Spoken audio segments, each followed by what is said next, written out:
الله أكبر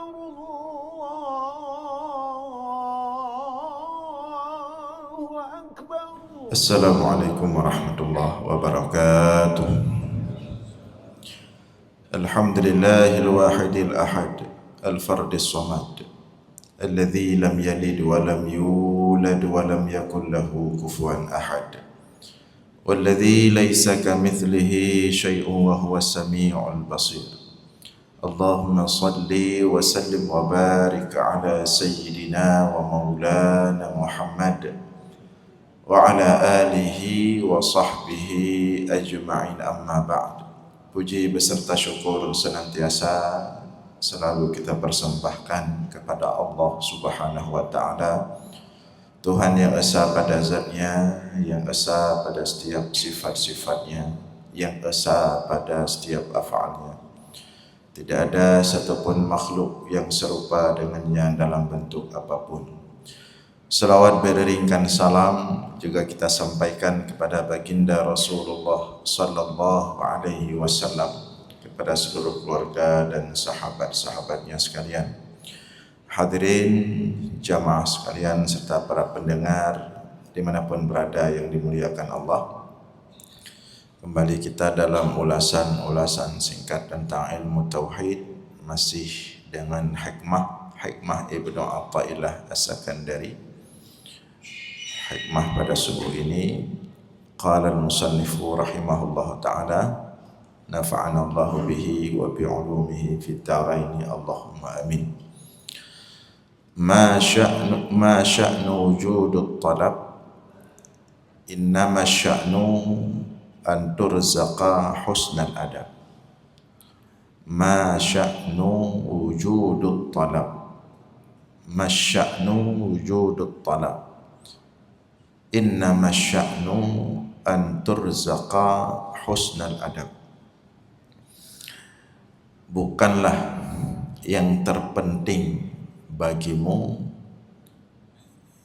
itu sekedar meminta atau berdoa. Hanya saja yang terpenting itu adalah bahwa engkau dikaruniakan akan keindahan adab. Tak ulangi, bukanlah yang terpenting itu sekedar meminta atau berdoa.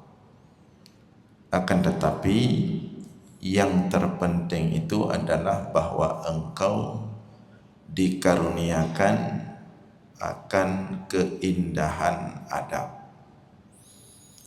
Jadi ada dua poin di sini. Yang pertama tentang meminta. Makna meminta di sini meminta kepada Allah atau doa. Kemudian poin yang kedua, husnul adab, karunia Allah berupa adab yang indah, adab yang baik. Adab yang baik di sini maksudnya adab dengan Allah. Adab dengan Allah itu ada beberapa, di antaranya bentuk adab dengan Allah adalah bermakrifah kepada Allah atau mengenal Allah. Mengenal Allah dengan sebenar-benar makrifah, dengan sebenar-benar mengenal. Artinya mengenal Allah dengan seluruh sifat-sifatnya dan seluruh af'alnya. Jadi sebenar-benar ma'rifah itu adab paling utama dengan Allah. Jadi kita kenal Allah dengan seluruh sifat-sifat dan af'alnya. Misalnya kita mengetahui bahwa salah satu sifat Allah yang kemudian menjadi namanya adalah Al-Hayyul Qayyum, yang maha hidup lagi yang maha mengurus. Qayyumus samawati wal ard, mengurus seluruh makhluknya di langit maupun di bumi, mengurus seluruh kehidupan makhluknya. Tidak ada satupun makhluk yang kehidupannya tidak diurus oleh Allah. Dan Allah mengurus seluruh kehidupan makhluk termasuk kita manusia itu setiap saat. Setiap saat. La ta'khudhuhu sinatun wa la naum. Tidak pernah luput kita dari diurus oleh Allah. Tidak pernah Allah itu ta'khudhuhu sinah, mengantuk, wala naum, apalagi tidur. Terus Allah mengurus kita makhluk termasuk kita manusia. Itu salah satu bentuk ma'rifah kita kepada Allah, bahwa Tuhan kita, pencipta kita, Allah yang kita kenal adalah memiliki sifat Al-Qayyum, maha mengurus seluruh urusan kita. Kemudian kita mengenal Allah bahwa setiap yang diurus oleh Allah itu adalah pasti baik. Biyadikal khair, di tanganmu wahai Allah al khair, segala kebaikan. Tidak ada satupun yang dibuat, yang dikerjakan, yang diurus oleh Allah yang tidak baik. Semuanya baik. Nah, ketika kita bermakrifah kepada Allah seperti ini salah satu sifat ya, baru salah satu sifat. Ketika kita bermakrifah kepada Allah seperti yang kita gambarkan tadi, kita meyakini salah satu sifat Allah Al-Qayyum, maha mengurus seluruh urusan makhluk, dan dalam mengurus urusan makhluk adalah al-khair, semuanya baik, tidak ada yang baik dari Allah. Maka hasillah dari sini husnudzan kepada Allah, berbaik sangka kepada Allah. Inilah adab dengan Allah, berbaik sangka dengan Allah, bahwa kehidupan yang selama ini sudah kita jalani sampai hari ini itu semua tidak pernah terlepas daripada diurus oleh Allah. Nah, kalau selama ini dan yang akan datang terus diurus sama Allah, berarti itulah yang terbaik. Nah, itu di antara itu adab yang paling utama dengan Allah. Maka dengan ma'rifah seperti itu lahirlah husnudzan. Ketika lahir husnudzan, maka tidak ada yang perlu kita keluhkan. Tidak ada yang perlu kemudian kita minta tambah. Kenapa kita harus minta tambah? Karena selama ini kita sudah diurus sama Allah. Kalau kita minta tambah berarti ada yang kurang cara Allah mengurus kita. Kan begitu logika sederhananya. Kalau kita mengeluh berarti ada yang kurang cara Allah mengurus kita. Kan begitu logika sederhananya. Nah, kalau kemudian kita masih merasa ini tidak beres, itu tidak beres dengan kita misalnya, berarti kita masih merasa cara Allah mengurus kita tidak beres. Maka ketika ma'rifah itu kita dapatkan, ketika Allah benar-benar kita kenal dengan sifat-sifatnya tadi, yang salah satunya Al-Qayyum, rasa-rasa tadi tidak ada lagi. Kita sudah husnudzan kepada Allah.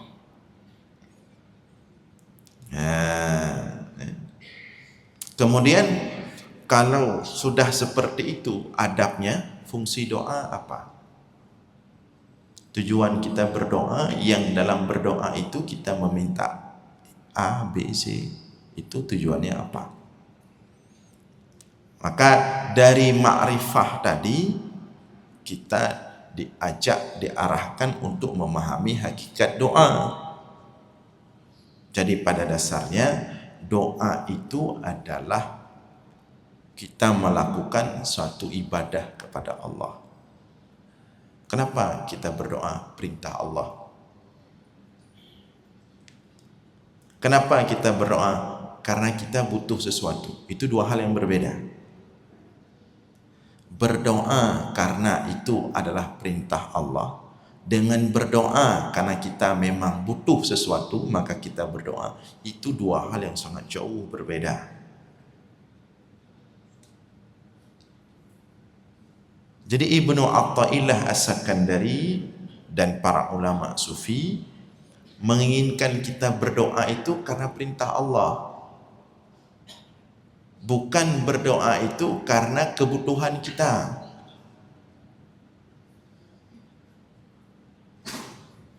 Kalau kita berdoa karena perintah Allah, kita tidak ada urusan diterima dengan tidak diterima doa kita. Karena kita melaksanakannya karena perintah Allah. Saya berdoa, setiap selesai sholat, saya angkat tangan. Kita angkat tangan, kita berdoa sebagai bentuk penundukan kita kepada Allah. Kita seorang hamba, Allah pencipta kita, kita budak, Allah Tuhan kita. Kita tunjukkan penghambaan kita, kita ikuti perintah Allah, disuruh berdoa, kita berdoa, dan kita tunjukkan makna doa itu, makna ubudiyah yang sebenar-benar ubudiyah. Setelah kita berdoa, justru kita bersyukur, alhamdulillah hari ini saya bisa berdoa menunjukkan penghambaan saya kepada Allah. Tidak ada urusan apakah hari ini langsung diterima, minggu depan langsung diterima, tahun depan langsung diterima, atau sudah seminggu sepertinya belum diterima, kapan diterima, sepertinya tidak diterima, tidak ada urusan itu. Jadi setiap kita berdoa itu karena perintah Allah. Jadi kalau begitu cara kita berdoa, maka setiap kita berdoa kita betul-betul menampakkan diri kita benar-benar hamba di hadapan Allah, bahwa kita tidak ada apa-apanya. Tapi kalau berdoa untuk kepentingan kita,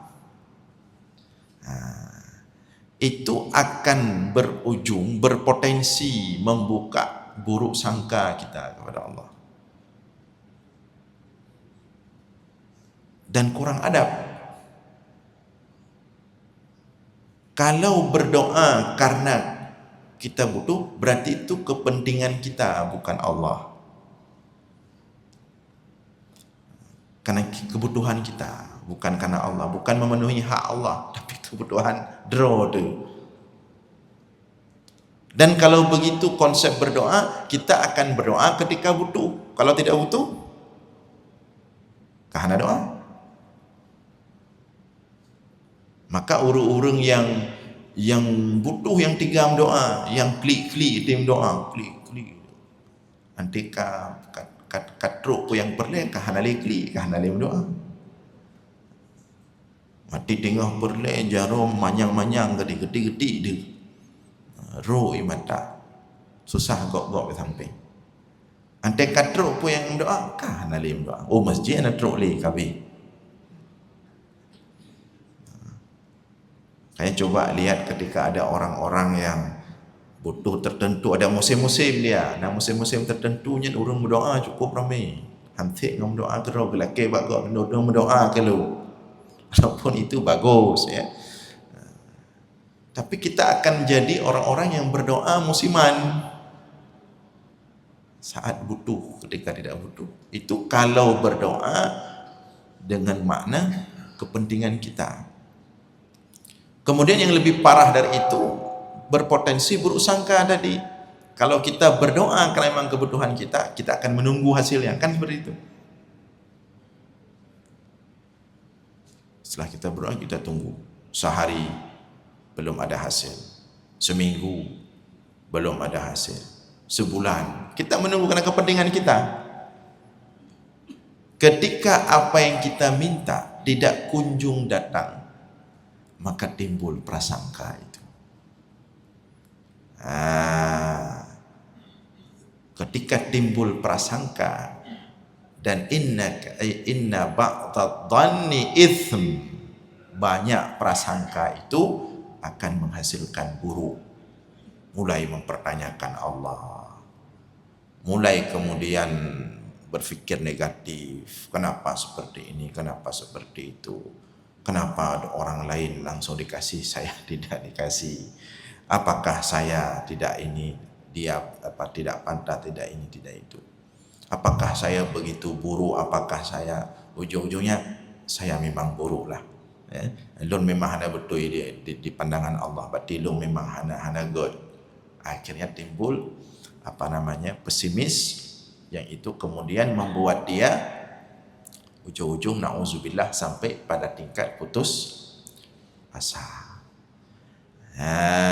Jadi jauh sekali perbedaan antara orang berdoa karena itu perintah Allah dengan orang berdoa karena itu kepentingan dirinya. Termasuk nanti perbedaan itu akan sangat kentara ketika kita melihat isi doa.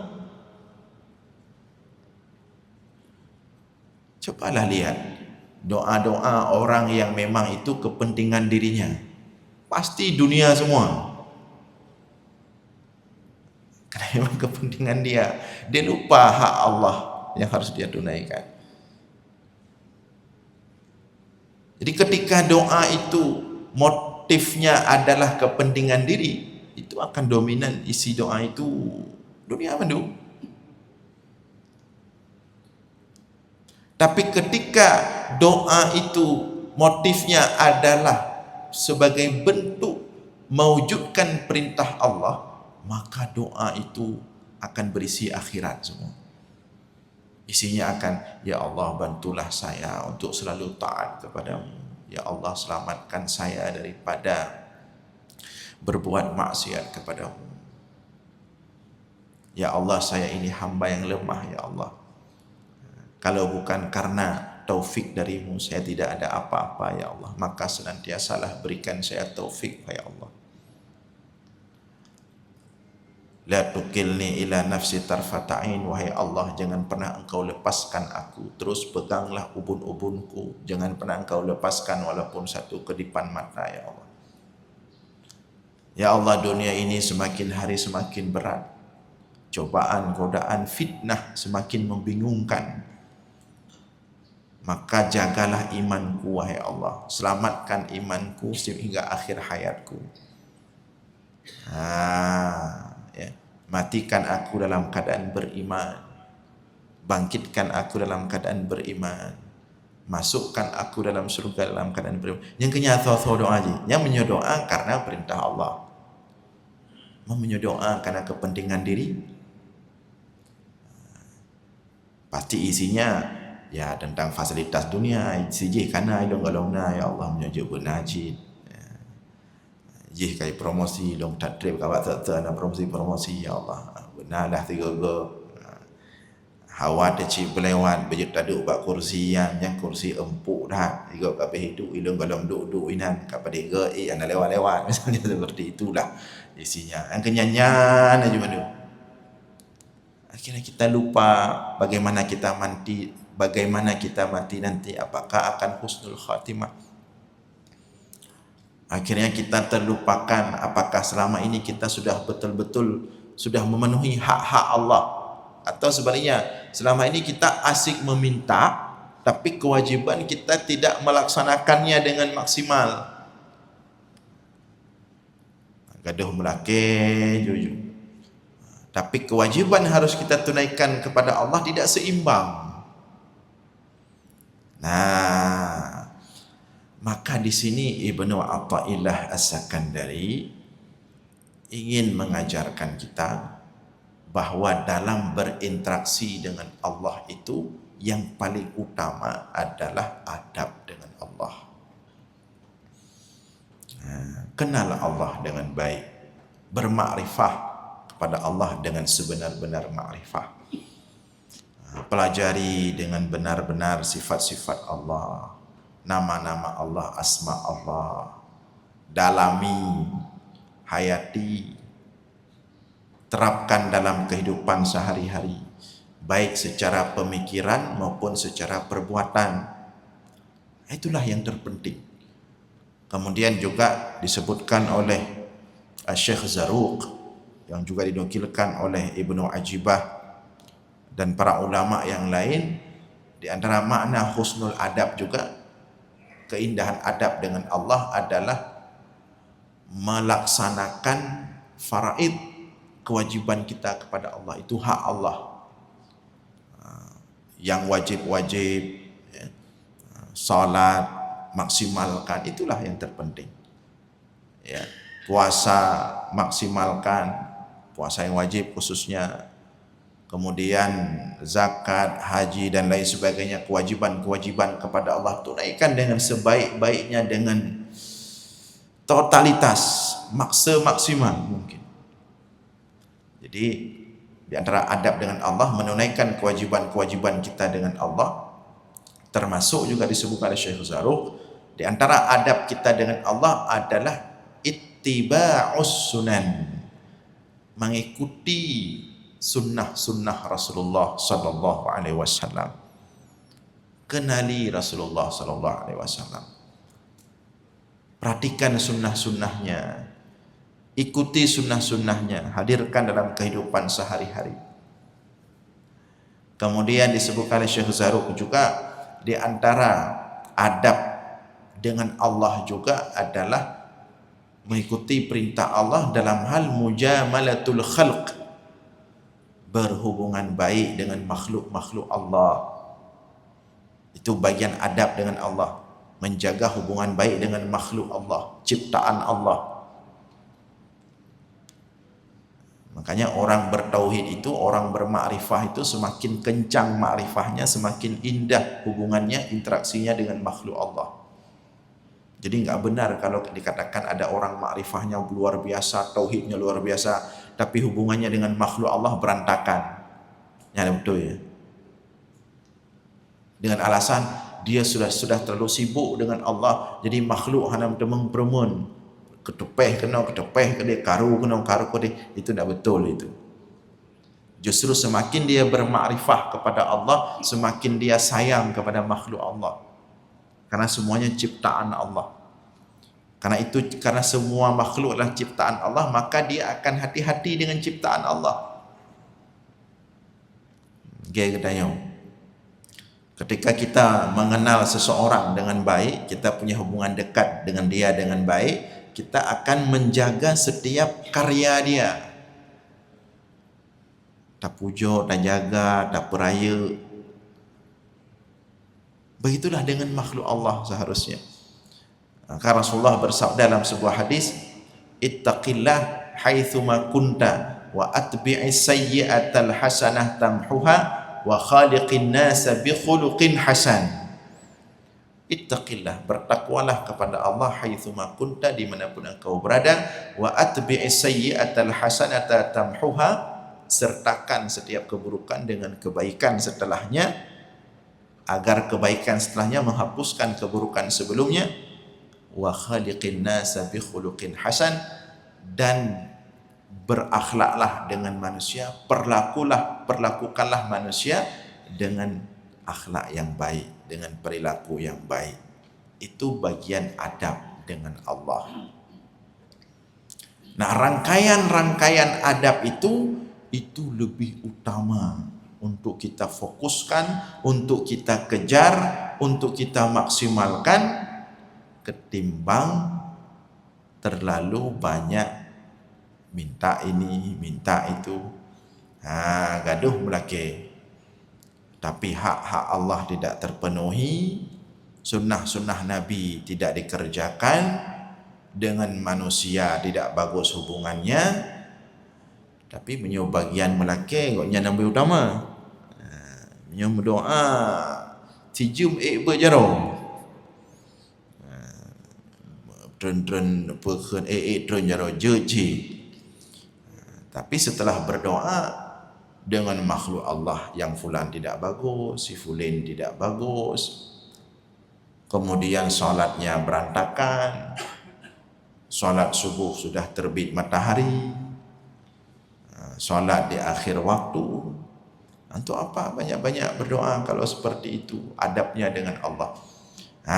Jadi masya'nu wujudut talab, innama sya'nu an turzaqa husnal adab. Bukanlah yang terpenting itu adanya permintaan kepada Allah, minta ini, minta itu, tetapi yang paling penting, yang paling utama adalah bagaimana caranya agar engkau dikaruniakan oleh Allah adab dengannya. Maka itulah hal yang paling besar yang harus kita utamakan. Nah, jadi minta kepada Allah agar kita diberikan, dikaruniakan husnul adab, keindahan adab dengan Allah. Jadi kira-kira demikian mafhum daripada hikmah ini, mudah-mudahan dapat dipahami dengan baik. Aqulu qawli hadza wa astaghfirullah li wa lakum. Wassalamu alaikum warahmatullahi wabarakatuh. Wa fil akhirati hasanatan wa qina adzaban nar. وصلى الله على سيدنا محمد وعلى آله وصحبه وبارك وسلم والحمد لله رب العالمين. الفاتحة. ورحمة الله. أعوذ بالله من الشيطان الرجيم. بسم الله الرحمن الرحيم. الحمد لله رب العالمين الرحمن الرحيم يوم الدين. إياك نعبد وإياك نستعين. اهدنا الصراط المستقيم صراط الذين أنعمت عليهم غير المغضوب عليهم ولا الضالين. آمين يا رب العالمين. صلى الله على سيدنا محمد صلى الله